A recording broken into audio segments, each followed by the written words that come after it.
Nuevamente, muchas gracias por sumarse. Ante todo esto, compartirles también que hace unos días he tenido la desgracia de que me hackeen la cuenta de WhatsApp y me habían tomado la cuenta y andaban gente maliciosa pidiendo dinero a nombre mío. Así que les pido disculpas si algunos hayan recibido algún mensaje, pero desgraciadamente esto pasa y hay que tener en cuenta siempre presente, tener los resguardos necesarios, ¿no? Para tanto los equipos informáticos como los móviles que usamos y demás. No es bueno tener aplicaciones, no es bueno andar por ahí este, investigando, es tratar de usarlo lo mínimo posible y que sea también usado como un instrumento, ¿no? Que no sea más que eso. Pero bueno, a Dios gracias, ya ha pasado y acá estamos nuevamente con mucho ánimo y vamos a ver hoy lo de la teología espiritual. Como les comentaba, la teología espiritual es una de las ramas de la teología dentro de las tres materias que propusimos en este pequeñito diplomado. Habíamos visto lo de Sagradas Escrituras, habíamos visto inicialmente los conceptos de la ciencia teológica y luego también la liturgia, la Sagrada Liturgia, como otra de las ramas fundamentales del estudio teológico, ¿no? Y la que nos convoca hoy tiene que ver con la teología espiritual. Y antes de hablar de la teología espiritual, es necesario partir desde un inicio, desde un comienzo, en el cual se da esto del crecimiento, o cuando existe una vida espiritual. Y como católicos sabemos que nuestro inicio, nuestro comienzo en la fe tiene una fecha concreta, tiene un momento en particular, que es el momento en el que recibimos el primer sacramento, el sacramento del bautismo. Con lo cual, ese es el punto de partida de todo nuestro crecimiento, que esperamos que así sea en la vida espiritual, para aquella alma, para aquel ser que está siendo bautizado desde pequeñito y que recibe en ese primer momento, en esa primera instancia, la fe, el sacramento del bautismo, iniciándolo en la vida de la iglesia, iniciándolo también en todas estas cuestiones de la fe, ¿no? Con lo cual, cuando hablamos de un inicio, del punto de partida, tenemos que hablar necesariamente del sacramento del bautismo, ¿no? Allí donde empieza todo.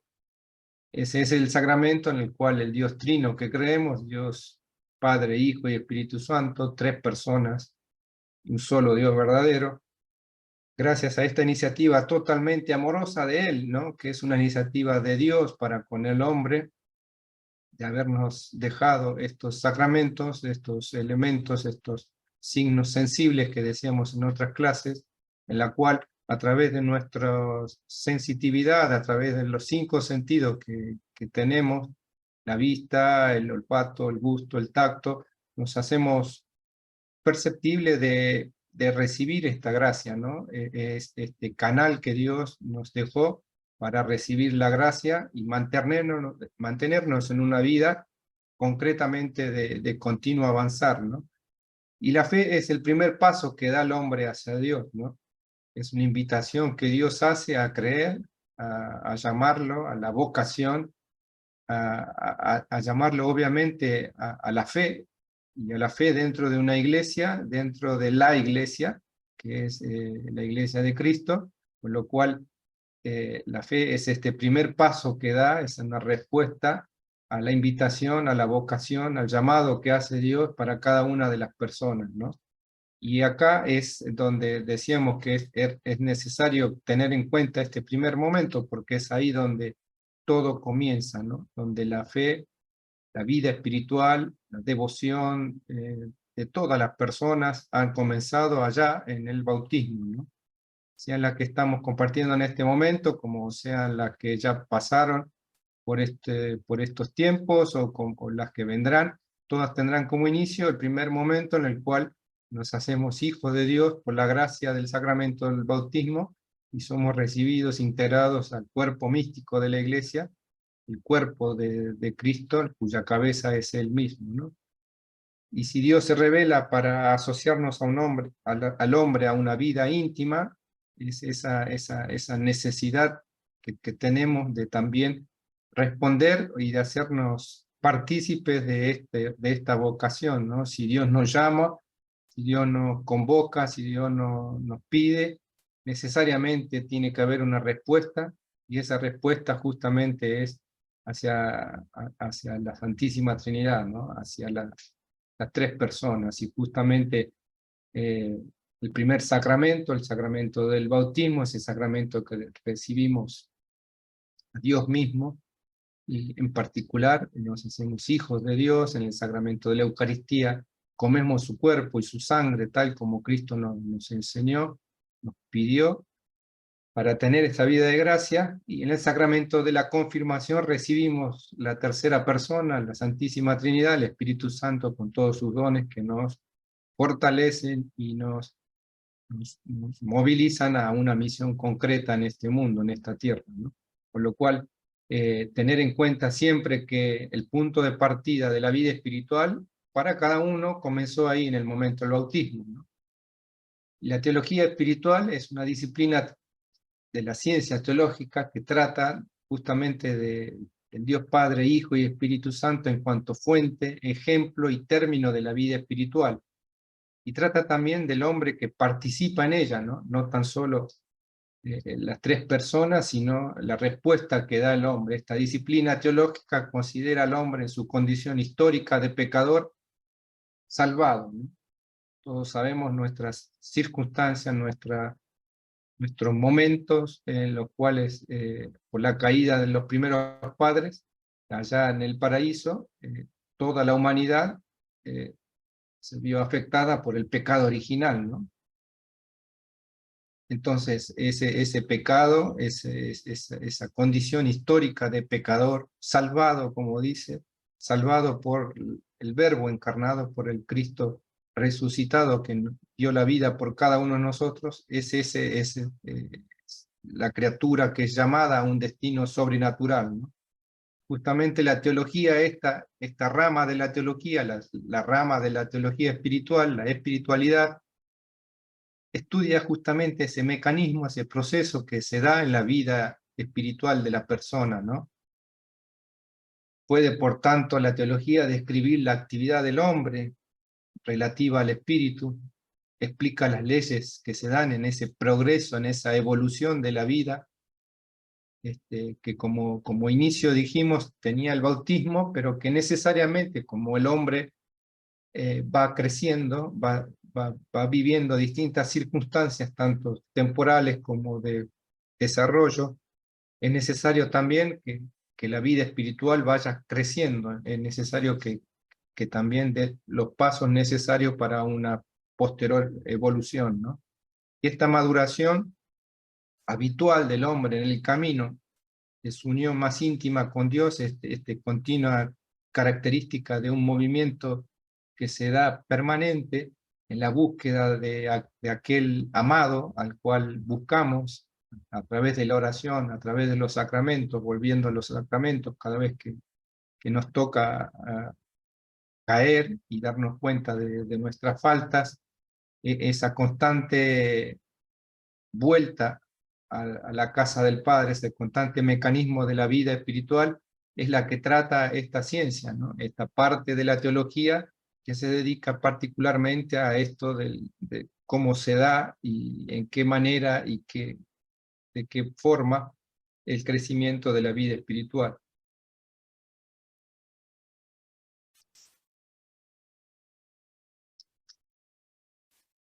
Hay necesariamente también una cercanía con otra rama de la teología, que es la teología moral. Como saben, el estudio de la teología como ciencia tiene distintas ramas, distintas áreas de estudios específicas, y una de ellas es la moral que se interesa particularmente por toda la rectitud de nuestros actuares en cuanto a la orientación hacia Dios, ¿no? Si nuestro actuar, si nuestro devenir diario, en los hechos cotidianos humanos, están direccionados o están dentro de lo que es justamente la voluntad de Dios, ¿no? Y de esto trata la teología moral, de cómo se va dando todo acto humano, y si ese acto humano tiene relación tanto con el plan divino de salvación como también de la voluntad a la cual uno es llamado a llevar adelante la voluntad de Dios. Y justamente en este caso, la teología moral es una de las ramas de la teología que estudia justamente esto, la moralidad de los actos, ¿no?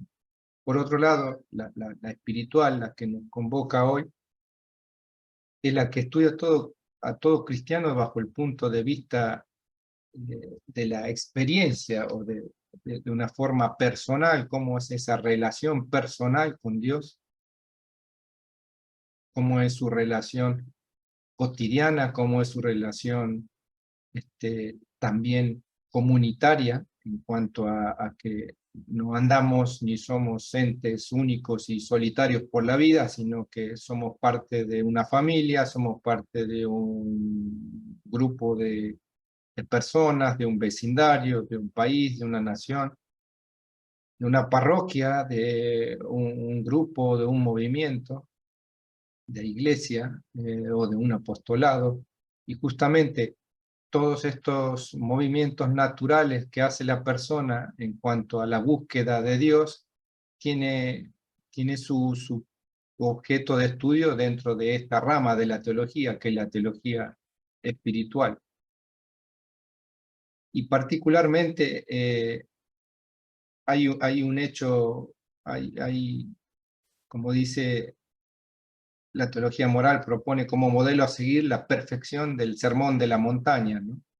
Si recuerdan el pasaje bíblico de Cristo en la montaña, donde expone a sus discípulos las bienaventuranzas, en el sermón de las bienaventuranzas, la teología moral vendría a ser cómo se propone ese modelo a seguir, y la teología espiritual vendría a ser cómo llevar a la práctica justamente lo que el sermón de la montaña propone, ¿no? Y en esto quería compartirles también en detalle cómo fue este momento, ¿no? Dentro del Evangelio de Mateo, perdón, en el capítulo 5, encontramos el sermón de la montaña, donde Cristo expone, enseña a los discípulos las bienaventuranzas.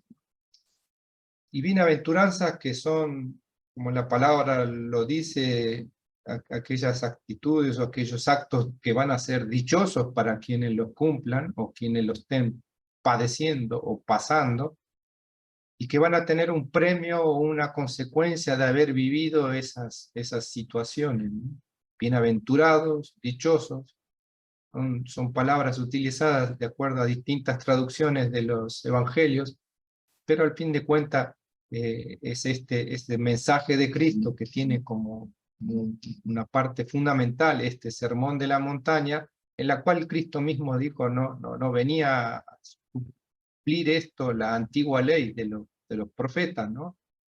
La antigua ley dada por Dios en toda la historia del pueblo elegido de Israel, en la cual están los mandamientos, están cada uno de los preceptos, según el pueblo judío, creo que tenía 1600 preceptos que cumplir cotidianamente, y era digamos, algo difícil de cumplir, ¿no? En este caso, Cristo, él mismo explica, él mismo nos enseña que no viene a modificar, no viene a actualizar, no viene a nada de esto que podamos imaginar, sino a traer una buena nueva. Y en esto, el Sermón de la Montaña tiene un eje fundamental como para entender de qué se trata esto de la teología espiritual.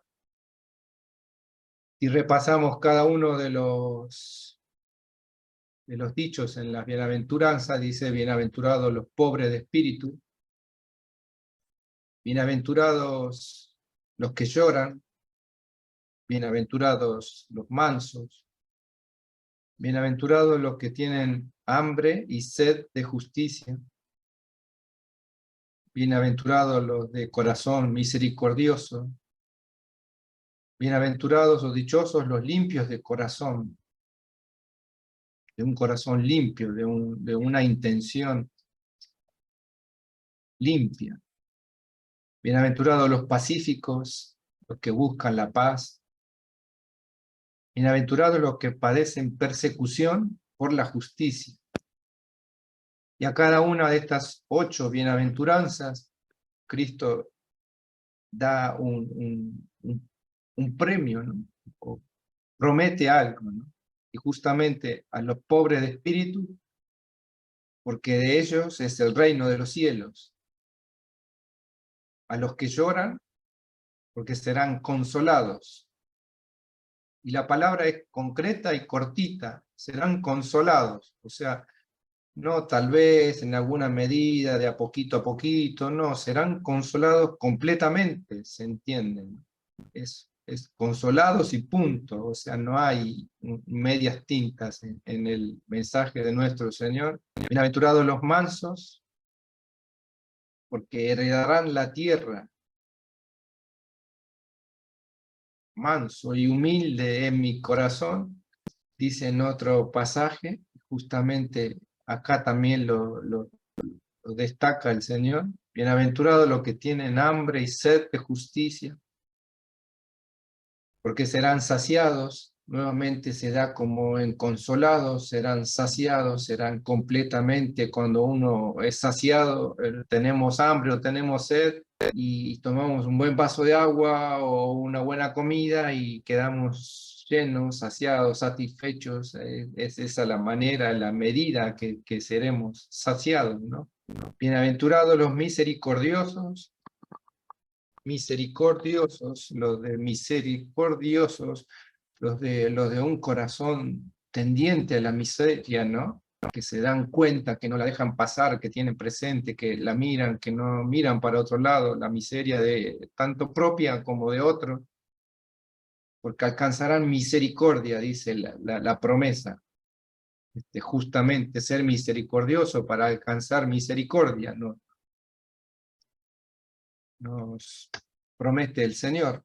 Bienaventurados los limpios de corazón, sigue avanzando, los limpios de corazón, porque tienen un corazón limpio, sin tapujos, sin malas intenciones.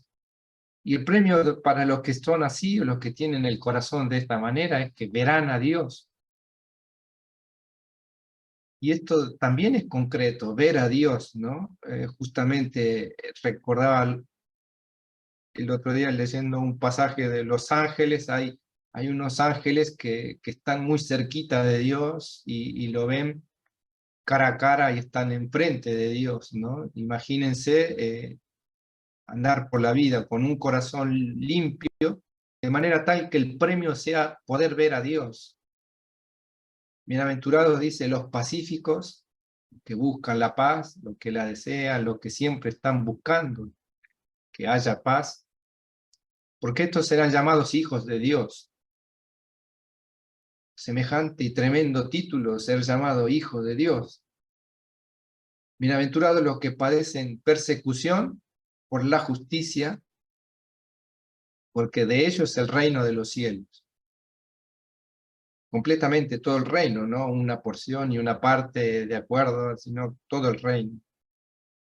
Y es bonito, es valioso también poder parar y meditar. Ojalá que lo puedan anotar, esto de las bienaventuranzas en cuanto a Mateo capítulo 5, ni bien comienza el capítulo, está las bienaventuranzas que se dan en ese sermón de la montaña, ¿no?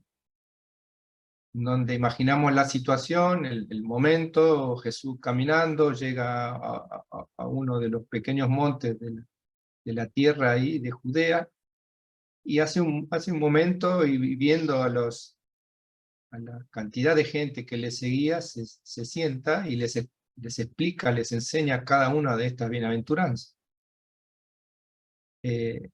Entonces, justamente la teología espiritual trata de lo que está del lado izquierdo de esta esta presentación, ¿no? Para aquellos que lloran, para aquellos que son mansos, para aquellos que tienen hambre y sed de justicia, para los que son misericordiosos, para los que buscan la paz todo el día, en todo momento, en toda circunstancia, para los que son de un corazón limpio, para aquellos que son perseguidos también, justamente es una cita, es un mensaje de nuestro Señor muy profundo, este de la bienaventuranza. Dichosos, dice al final, dichosos, bienaventurados, dichosos, cuando os injurien, os persigan, os calumnien, de cualquier modo, por mi causa. Y si nos detenemos ahí y pensamos cuántas veces por seguirlo a Cristo, seguramente nos injurien, nos persiguen, nos calumnien, nos traten de una manera o de otra, o hablen mal de uno o de otra persona, o de cualquier modo por mi causa, dice el Señor, ¿no? Dichosos, bienaventurados, José, Marta, Raúl, bienaventurados cuando te injurien, bienaventurados cuando te persigan, bienaventurados cuando calumnien, bienaventurados cuando hablen mal de ti, porque estás en las cosas de Dios y porque tratas de seguirlos y porque vas a misa y porque te persignas, te arrodillas, porque rezas, bienaventurados cada vez que te toman el pelo por cuestiones similares. Bienaventurados, dichosos, dice el Señor, alegraos y regocijaos, porque su recompensa será grande en el reino de los cielos. Alegraos y regocijaos, ¿no? Y justamente veníamos hablando de la teología espiritual y hay acá un breve camino concreto, un plan ideado por nuestro Señor para profundizar en la vida espiritual. Y si pensamos del lado izquierdo de la pantalla en cuanto a las bienaventuranzas, lo que dice bienaventurados los que lloran, o sea, los pobres de espíritu.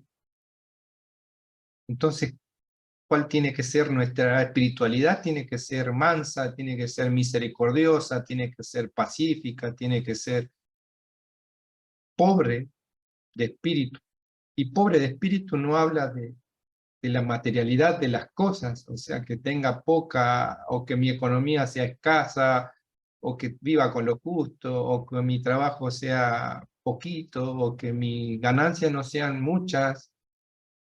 Nada que ver sobre lo material, sino hablamos del espíritu, ¿no? En el cual sea un espíritu manso, donde no haya soberbia, donde no haya otros sentimientos que queden ahí en lo profundo de nuestro corazón y sigan dando vueltas y obviamente Cristo nos traza este plan de espiritualidad de una manera concreta. Nos dice que si vivimos de esta manera, tendremos estos premios, o nos pasará esto, ¿no? Si tenemos el corazón y vivimos con un corazón limpio, veremos a Dios. Si somos misericordiosos, tendremos misericordia cuando nos llame. Si somos mansos, heredaremos la tierra. Si estamos pasando una situación de dolor y lloramos, sea por un dolor espiritual, sea por un dolor físico, por un estado de salud, seremos consolados. Bienaventurados cuando nos injurien, cuando nos persigan, y a eso estamos llamados cada uno de los católicos, cada uno que sigue a Cristo y quiere seguirlo de una manera concreta y todos los días y a toda hora y en todo momento, y con mi familia, con mis padres, con mis hijos, en el medio de mis amigos, entre mis vecinos, entre mis parroquianos, en el medio de mi ambiente laboral. Es ahí donde Cristo me llama a seguirlo, y es ahí donde me dice, cuando te pasen estas cosas, alegrate, regocijate. Es como que levantá la cabeza, levantá la frente, ponete contento, porque la recompensa va a ser grande, y si lo dice y lo enseñó así nuestro Señor, no hay duda que esto va a ser así, con lo cual este es concretamente un, un- un manual de teología espiritual, ¿no? Las bienaventuranzas, que sea motivo para que esta noche o cuando puedan busquen la cita, Mateo 5, ahí nomás, ni bien la abren, van a ver eh, el sermón de la montaña y las bienaventuranzas.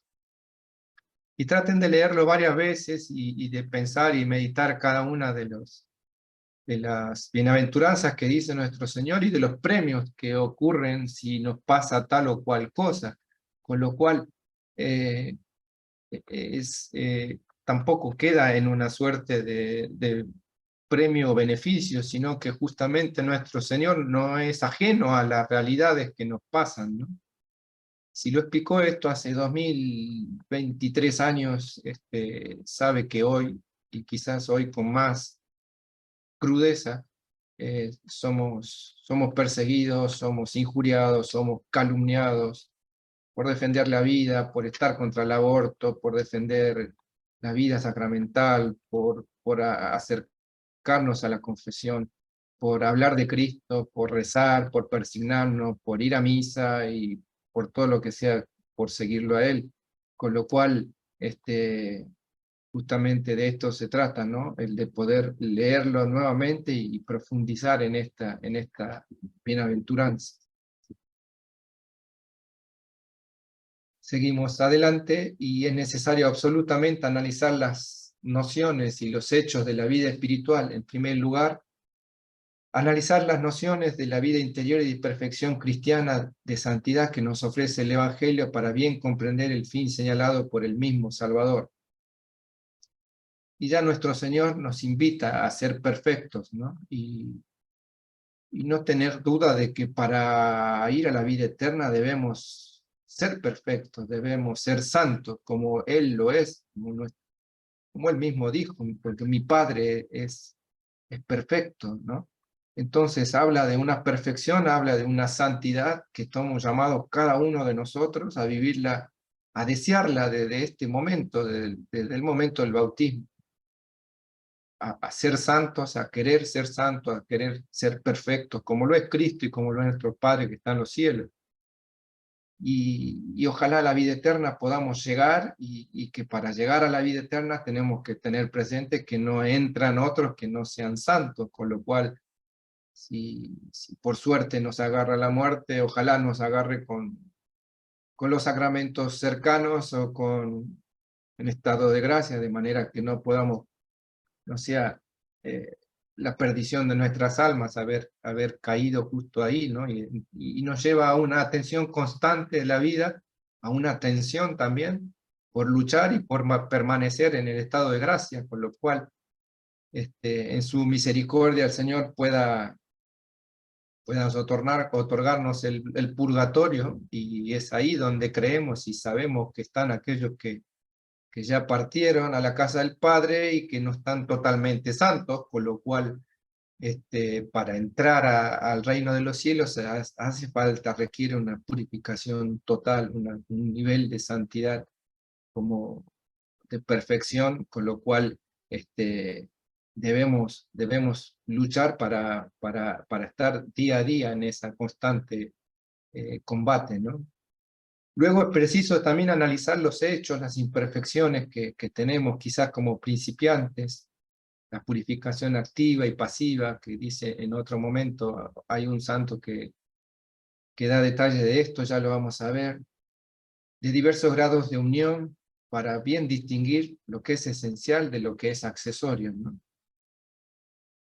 Y en nuestra vida espiritual, en nuestra vida como católicos, en nuestra vida cristiana, de seguidores de Cristo, dentro de su iglesia, recibiendo los sacramentos, participando de la Eucaristía y volviendo al mundo como somos llamados, ¿no? Porque salvo, no sé si hay algún consagrado en este momento, pero todos somos laicos, todos somos trabajadores, padres de familia, solteros, casados, con distintas edades, pero necesariamente llamados a estar en el mundo y es ahí donde nuestro deber y nuestro ejemplo, como Cristo mismo nos enseñó, somos sal de este mundo, somos la luz, hacer sal, hacer luz, a eso es que nos llama, ¿no? Y en esta vida de crecimiento espiritual, también tenemos que tratar de ser eso, ¿no? Ese granito de sal que con poquito modifica todo el plato, toda la olla, toda la cacerola, toda la comida completa. Cuando le falta sal nos damos cuenta, y que cuando está la sal también nos damos cuenta, con lo cual no es lo mismo para este mundo un cristiano que en un lugar donde no haya un cristiano, donde no esté un católico, con lo cual nuestro Señor ya nos llama a eso, ¿no? A hacer sal, a hacer luz, y como él mismo dice, la luz no se pone bajo una mesa, sino se la pone arriba para que ilumine, y quizás es una única luz, pero ilumina a muchos, ¿no? Quizás ahí nuestra palabra, nuestro testimonio justamente de seguirlo a Cristo, y a pesar de nuestras caídas, a pesar de nuestros errores, seguirlo, es un testimonio, es esa sal que ya estaremos siendo, es esa luz que daremos a otros que están cercanos a nosotros, ¿no? Sea en nuestra familia misma o nuestros entornos sociales, ¿no?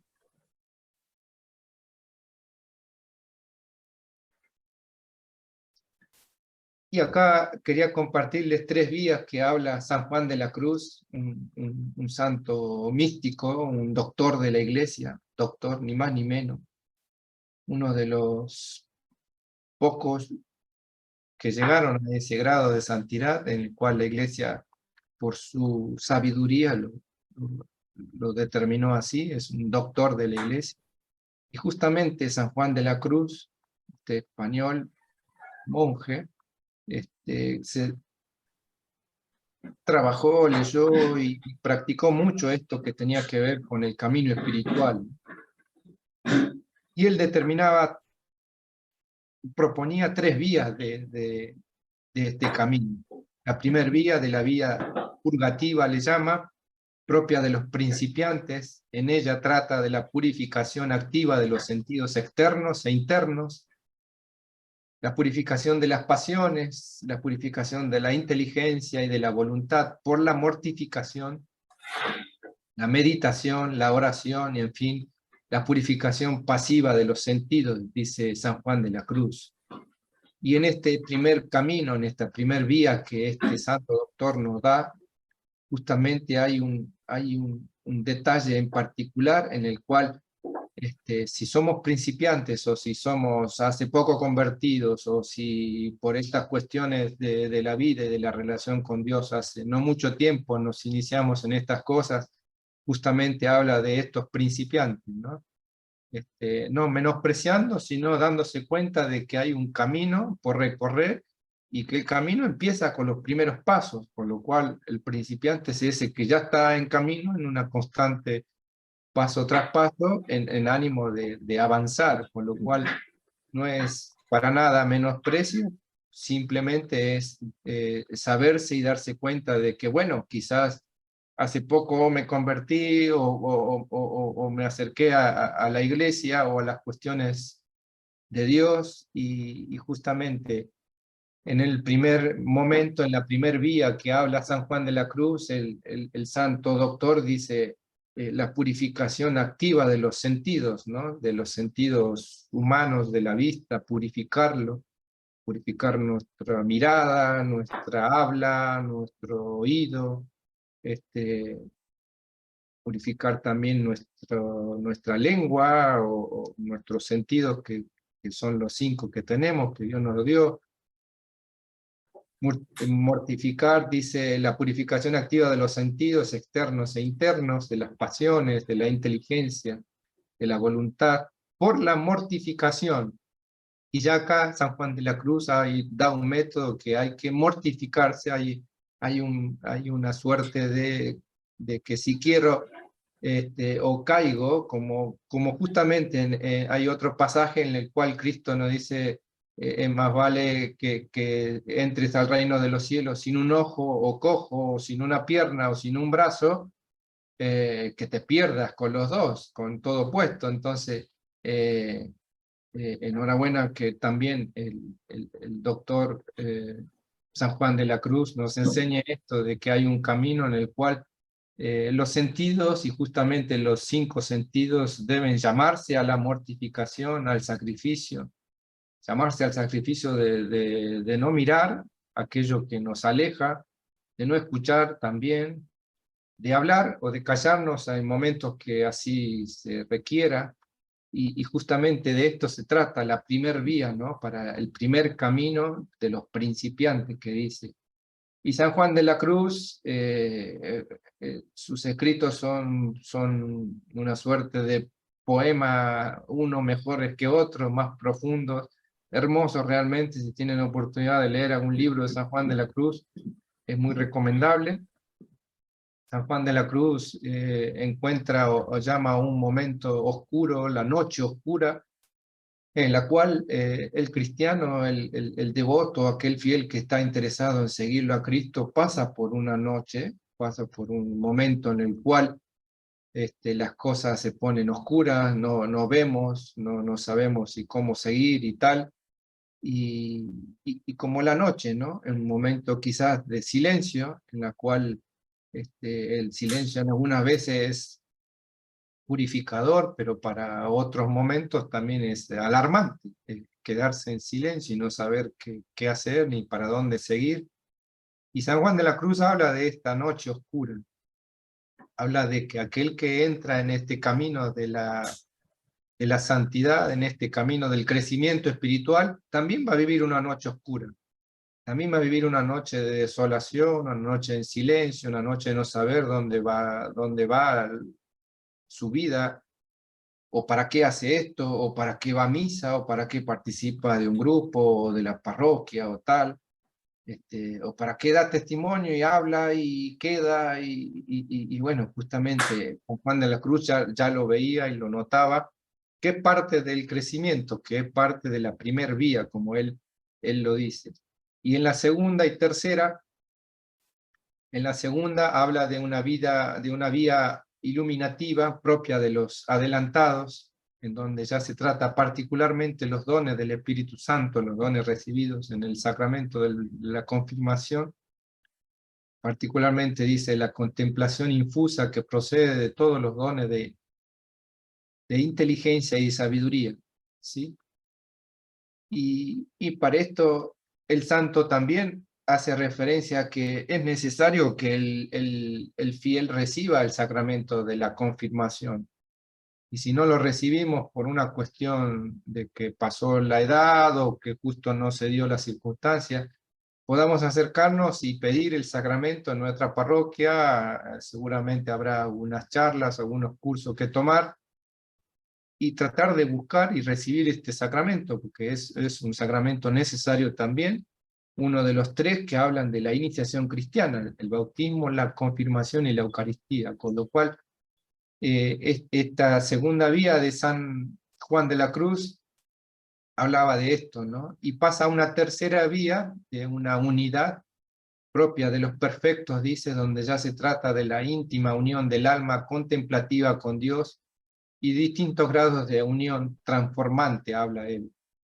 Es un camino ya muy alto, en la cual obviamente es posible, y muchos ya lo han logrado, porque hay santos como San Juan de la Cruz, Teresita del Niño Jesús, el Padre Pío, y tantos santos que tenemos de devoción. Sabemos que pasaron por estas vías, sabemos que pasaron por momentos oscuros, sabemos que llegaron a una unión perfecta de su alma con la voluntad de Dios, y es ahí donde se lograron la santidad, ¿no? Y justamente hay algunos de ellos que murieron, o se dice murió en olor a santidades, porque justamente esto era evidente y se hacía propio en su actuar, ¿no? Uno se da cuenta, o cuando dice, bueno, súbito santo, o murió en olor a santidad, es este grado alto ya de unión con Dios.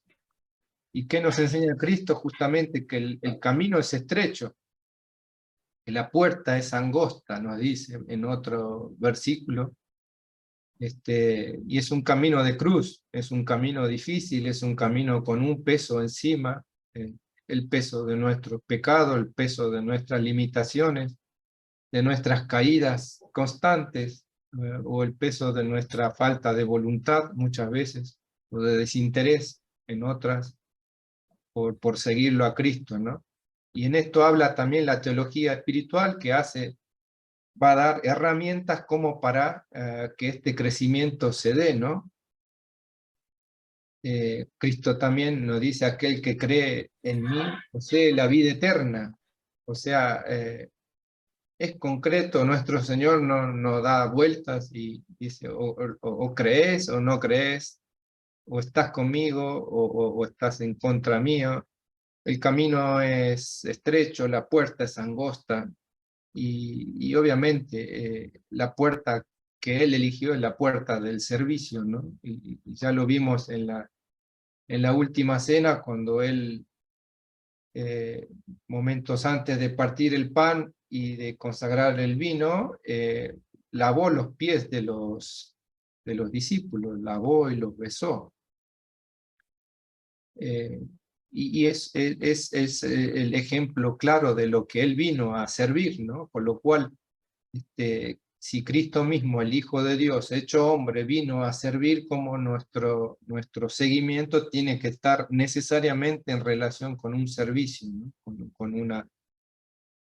Con una actividad, con un servicio a los demás, con un servicio justamente a la voluntad de Dios, ¿no? Vamos avanzando. En otro pasaje, el encuentro de Cristo y la samaritana. Como sabemos, o por ahí, los samaritanos eran un grupo de judíos que vivían en una región en particular, ahí en la Judea, muy cercanos a un monte en el cual ellos, según la tradición, eran judíos que se quedaron ahí cuando el pueblo fue expulsado de la Tierra Santa y llevado a Egipto. Justamente los samaritanos es una rama de los judíos que dice que nosotros no nos fuimos, nos quedamos ahí en la Tierra Santa, y es que nuestro judaísmo es el que se mantuvo intacto y se preservó, ¿no? No el otro que se fue a un país extraño y luego volvió. Y bueno, esos tiras y aflojes de dentro mismo del pueblo judío hacían que el judío de a pie no hablaba eh, con aquellos que eran samaritanos, con aquellos que eran de este pueblo, ¿no? Pueblo mismo judío, pero de otra rama, digamos.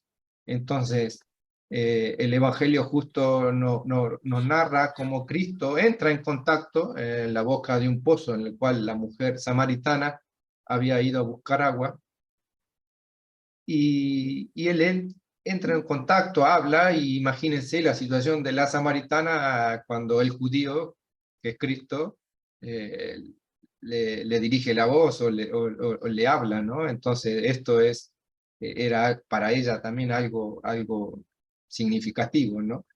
Y justamente en el Evangelio de Juan, en el capítulo 4, está este hecho, en el cual si conocieras el don de Dios y quién es el que te lo dice, dame de beber, tú se lo deberías haber pedido y él te hubiera dado agua viva.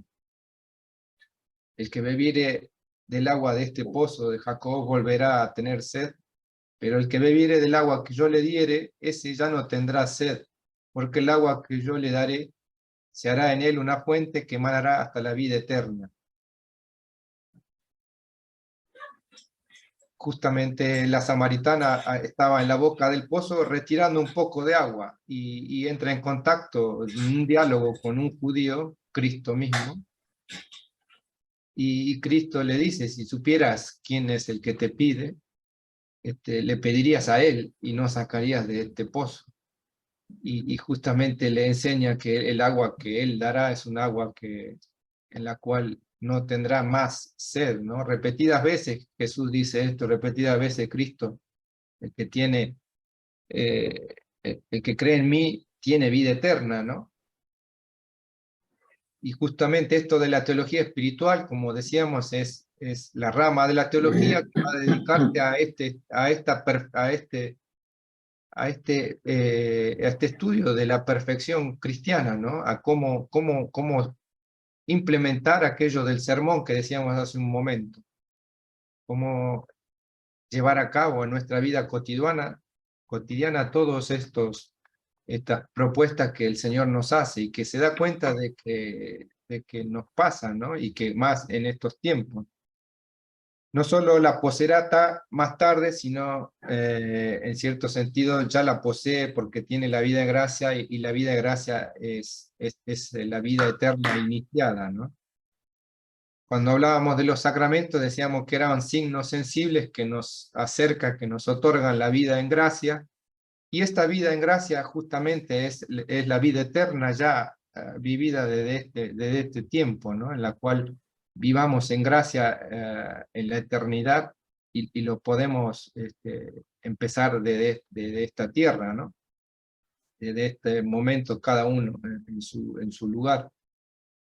Y este crecimiento espiritual, comprender que la perfección consiste en una lucha cuya duración se extiende a toda la vida y no solamente triunfa quien persevera en ella, y que solamente triunfa quien persevera en ella.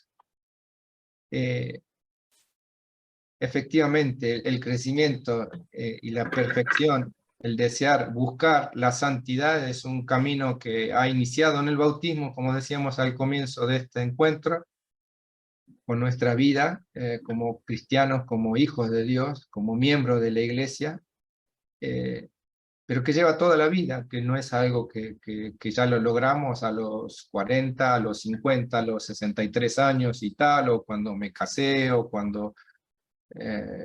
no, es un tratamiento, es un caminar constante que el que triunfa es aquel que persevera, ¿no? Porque también debemos sabernos limitados, debemos sabernos que estamos en camino y que vamos a caer nuevamente, pero que tenemos los medios para volver a levantarnos y levantarnos urgentemente, ¿no?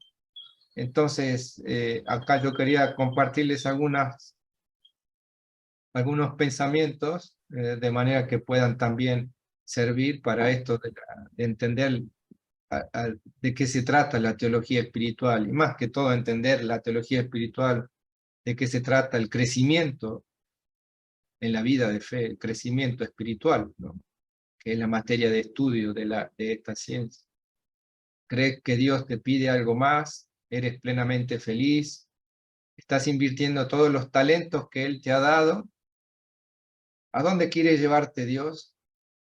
¿Tienes claras tus metas en esta vida? ¿Cuál es tu actitud respecto a la voluntad de Dios? ¿Tienes miedo a escuchar?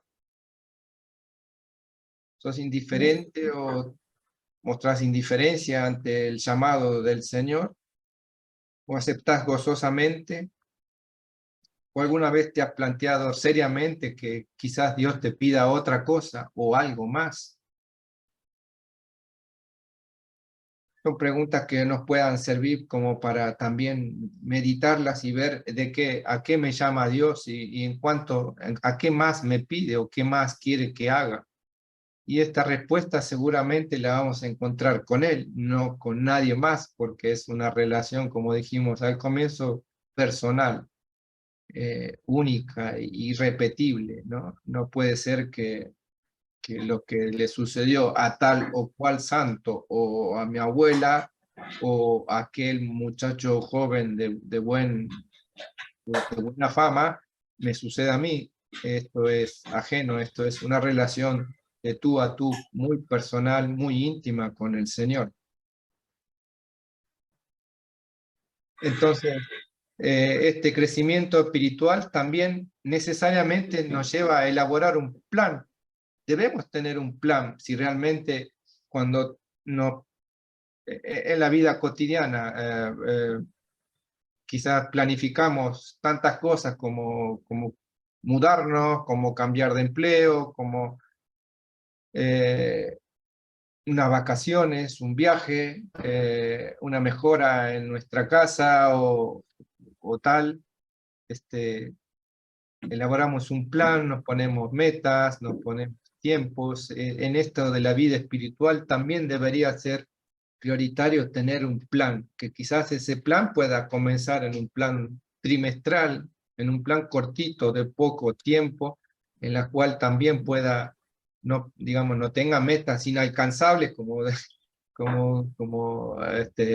subirme a un altar dentro de poco y que Dios me haga santo y tal, y la iglesia me nombre, sino en un plan concreto, ¿no? De combate espiritual, de tener algo planificado, con metas progresivas, con elementos que me van a ir ayudando para cumplir el plan, con resultados que puedan ser medibles y que quizás hoy mi tentación pasa por la vista y que quizás dentro de 3 meses ya me sienta alegre y confiado de que mi sentido de la vista está más orientado a la voluntad de Dios, por lo cual elaborar un plan para la vida espiritual es necesario y sería prudente que cada uno lo tenga, ¿no?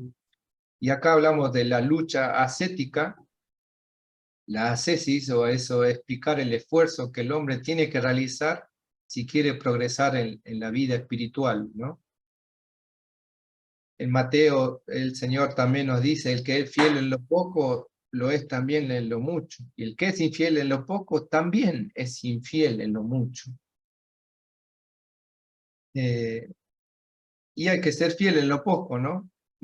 Por mucho abarcar, no se aprieta demasiado, con lo cual, si Dios nos dio y nos damos cuenta de los regalos que nos dio en cuanto a dones, en cuanto a habilidades, en cuanto a nuestra vida interior, ser fiel en eso, como aquellos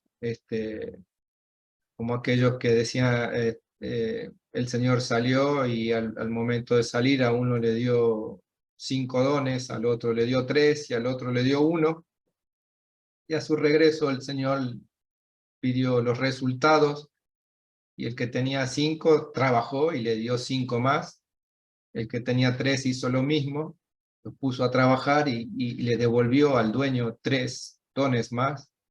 Sin embargo, el que tenía 1 se quedó tímido, indiferente, temeroso de que este señor era muy justo y quizás se enojaba, y lo que hizo es guardarlo, esconderlo y nada más, ¿no?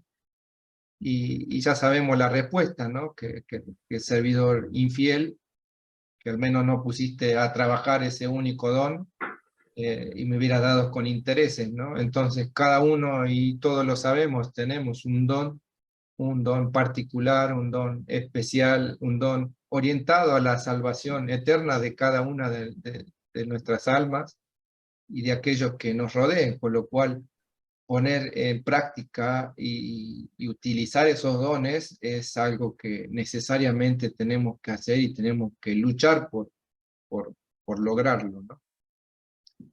Los tratados de la vida espiritual presentan 3 etapas de crecimiento espiritual. La etapa, como decía San Juan de la Cruz, de purificación, la etapa de iluminación y la etapa de la unión perfecta ya con la voluntad, ¿no? Santa Teresa de Calcuta decía entre varias de sus frases profundas también de la santa contemporánea, que la santidad consistía en hacer de nuestra voluntad lo más parecido, lo más cercano a la voluntad de Dios, hacer diariamente eso.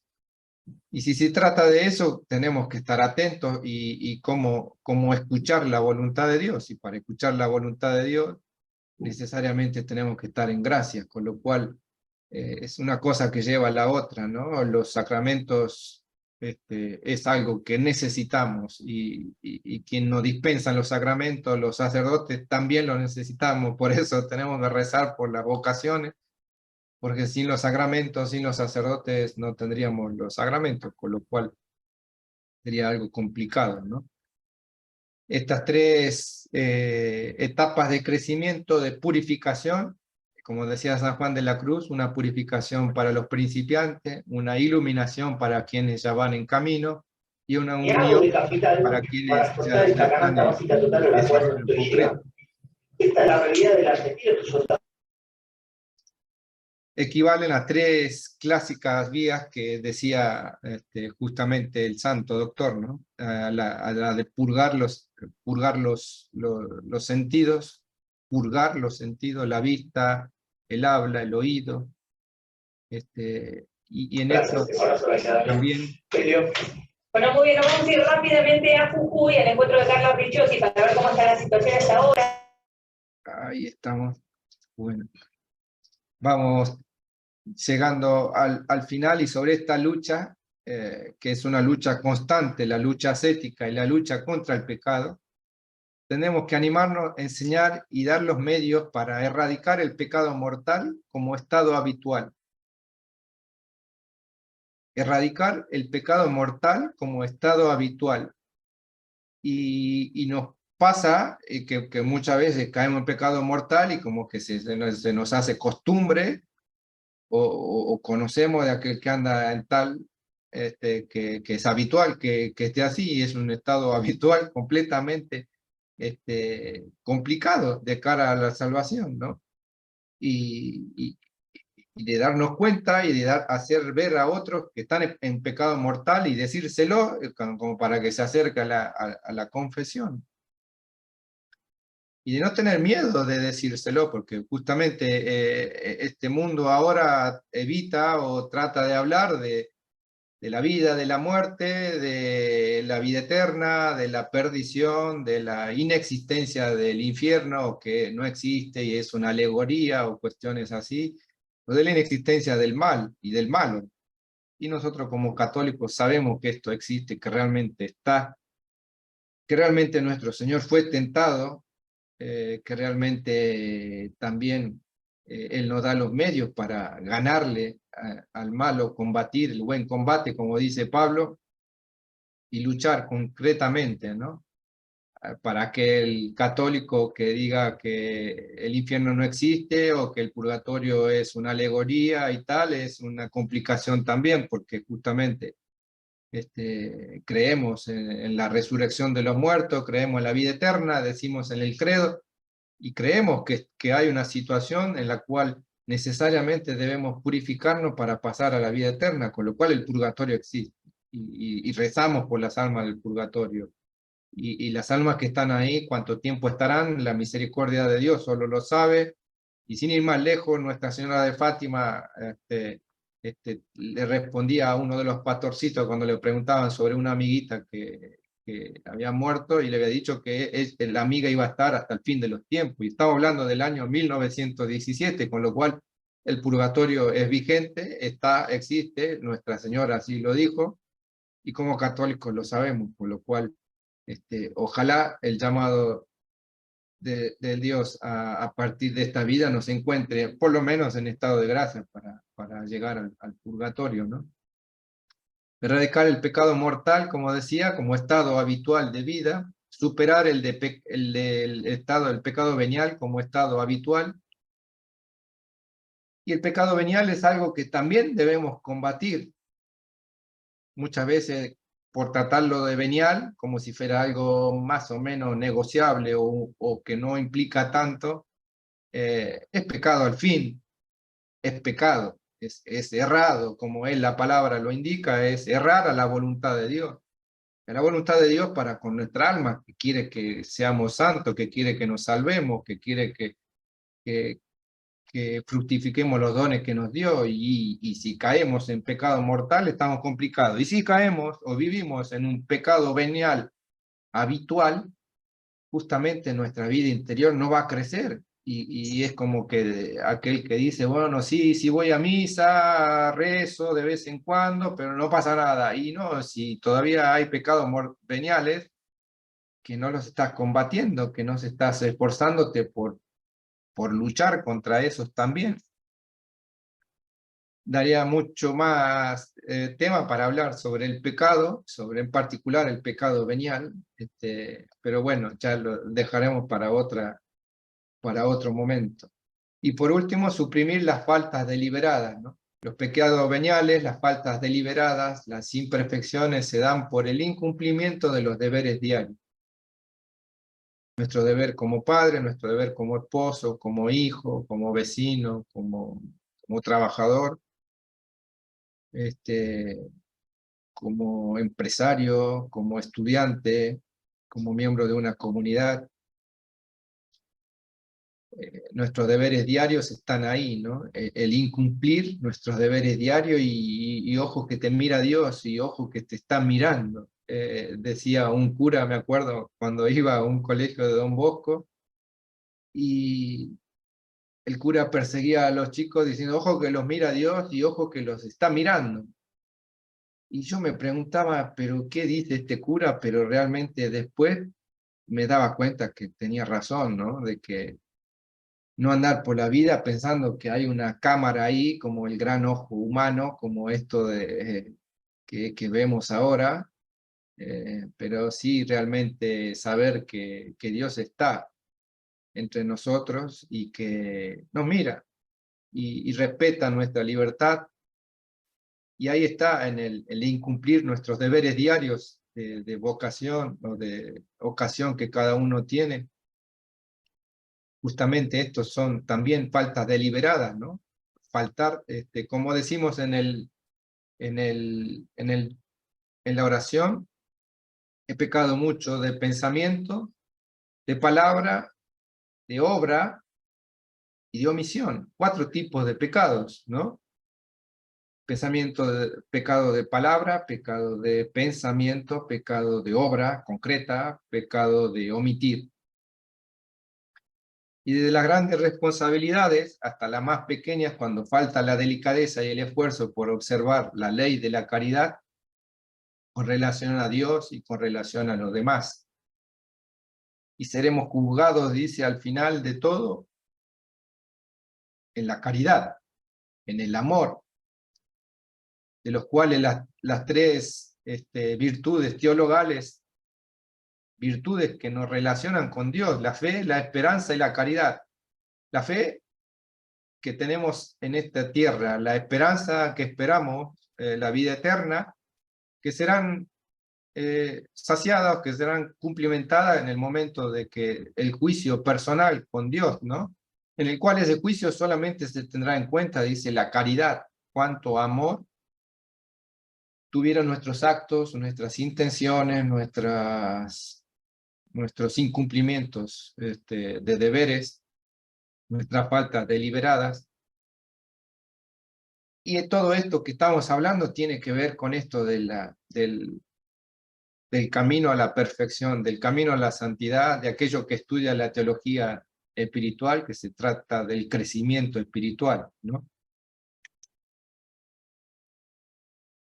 Morir antes que pecar, decía Domingo Sabio, me olvidaba ahí de la imagen, estaba morir antes que pecar, decía Domingo Sabio.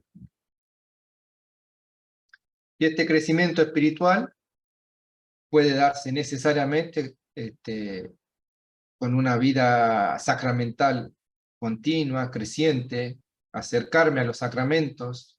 Quizás otro elemento pueda ser la lectura de la palabra de Dios, la lectura del Evangelio del día, y si tengo o identifico, todos tenemos acceso a Internet, con lo cual puedo ver cuál es la cita del Evangelio de hoy y buscarla en la Biblia que tengo en casa. Es mejor leer en la Biblia misma que leerla en lo digital, ¿no? Pero bueno, quizás nos encuentra de trabajo, de camino, y lo podamos hacer, no está mal tampoco, pero la lectura de la palabra de Dios que lleve un momento de oración, tomarnos unos minutos, 10 minutos, 15 minutos, cada uno disponga a la mañana o a la noche, en la cual leer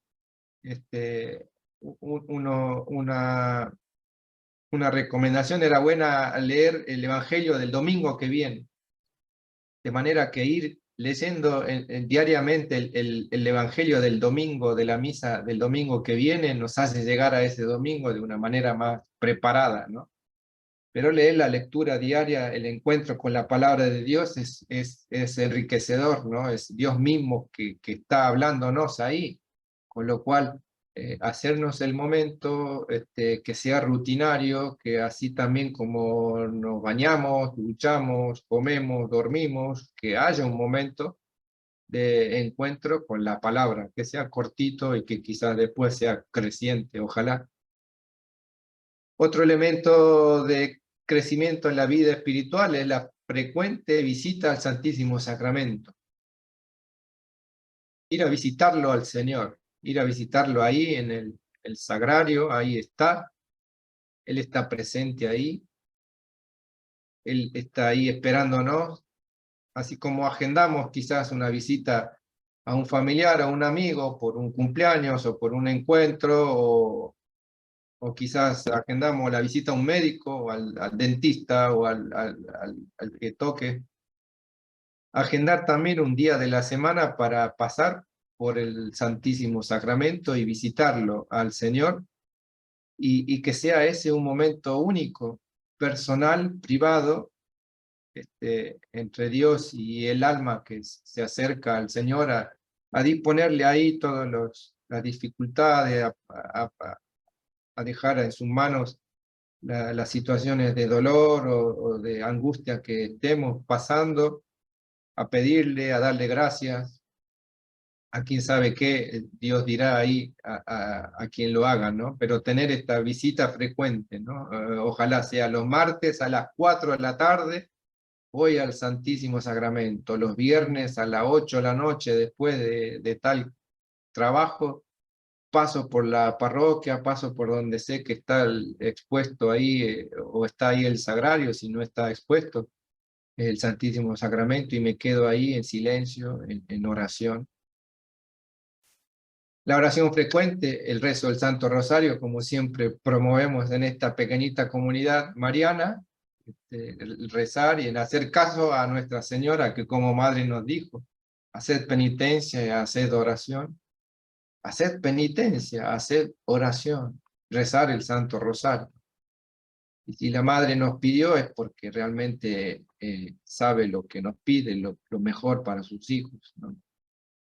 Y otro elemento particular podría ser también el de tener un director espiritual, el de, si no lo tuvimos o no lo tenemos, quizás poder conversar con algún sacerdote, el párroco, aquel cercano que tengamos, y que pueda acompañarnos en una dirección espiritual, ¿no? También es muy rico eso, en cuanto a que el alma deliberadamente quiere un crecimiento, y es ese director espiritual quien vaya dando los elementos para que el crecimiento se vaya dando concretamente, ¿no?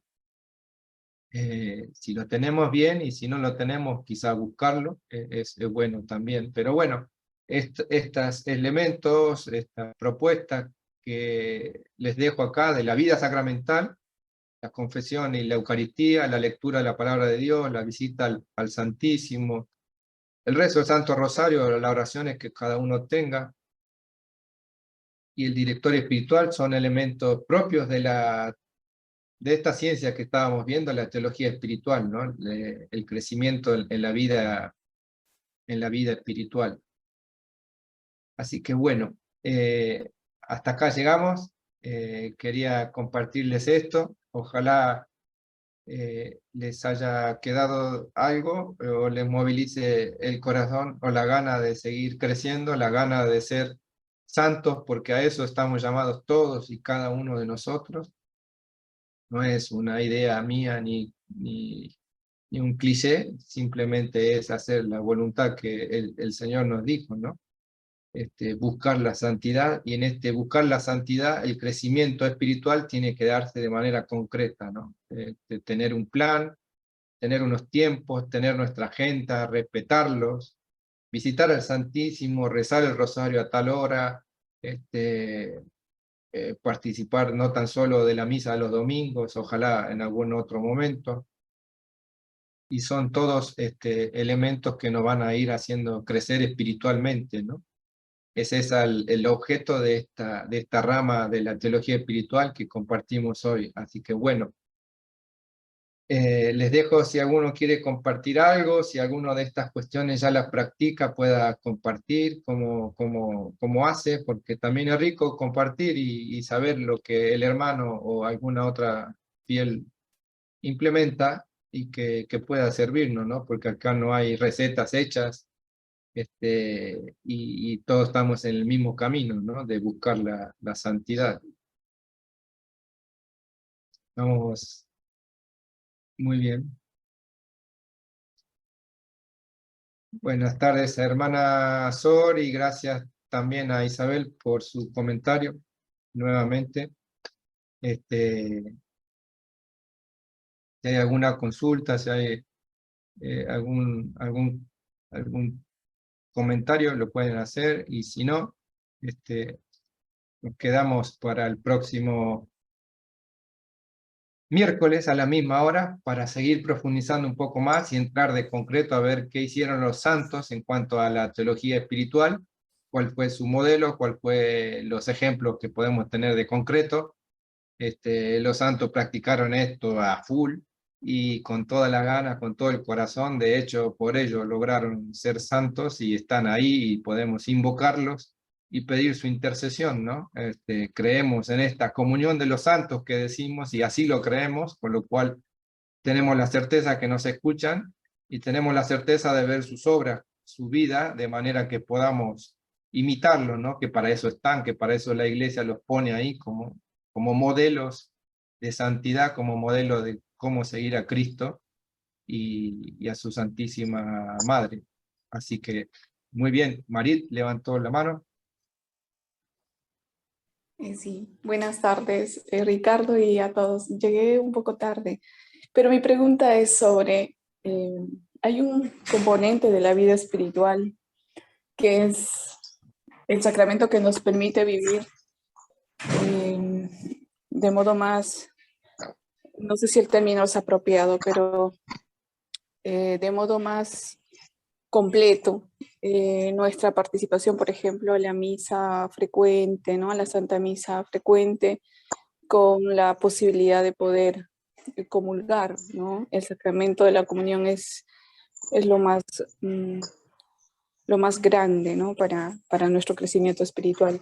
Pero está el sacramento de la confesión. No sé si tú lo has incorporado en tu presentación o en contenido que no he logrado ver, pero no sé si puedes compartirnos algo sobre esto, el sacramento de la confesión, frecuencia y demás, ¿no? Gracias. Muchas gracias, Marit. Sí, efectivamente. Estaba dentro de lo que justo en esta última placa decíamos de la vida sacramental, y en particular esos dos sacramentos que tú nombraste, la Eucaristía y la confesión, el sacramento de la confesión y el sacramento del perdón. Y es un tan admirable sacramento que obviamente es el que nos devuelve, el que nos levanta, el que nos, como aquellos que estaban interesados en curar a su paralítico y lo bajaron por el techo a donde estaba Cristo, ¿no? Lo hicieron llegar hasta donde estaba el Señor y que Él lo curó, y las palabras de Cristo fueron justamente esas, no le curó la parálisis o tal o cual enfermedad, sino le perdonó los pecados, y así también lo hizo con el ciego, ¿no?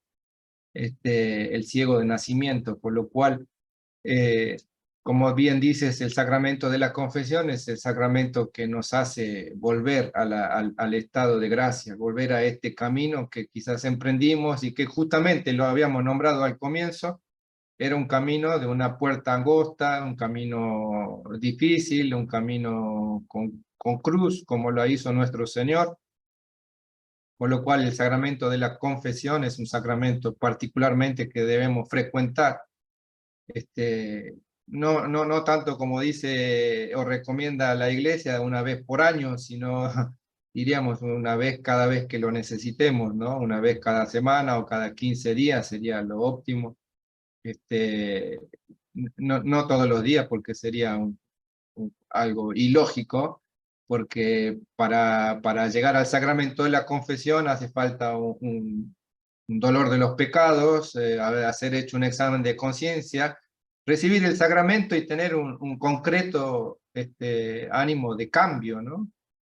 con lo cual, si no implementamos esa lucha, ese espíritu de cambio de la falla, del pecado, en vano estar confesándose a cada rato, digamos, todos los martes. Entonces, confesarse frecuentemente hace alusión a que confesarse quizás cada 15 días, cada 20 días, tener presente los últimos pecados, haberlos confesado todos, haber cumplido la penitencia, si el padre, el sacerdote no la dio, pedirla, pero sí, efectivamente, en el crecimiento de la vida espiritual, en esto que tratamos hoy de la teología espiritual, tiene un capítulo particular el sacramento de la confesión, porque es el que nos devuelve al estado de gracia, ¿no? Y es un sacramento infundido, creado por nuestro Señor como el resto, así que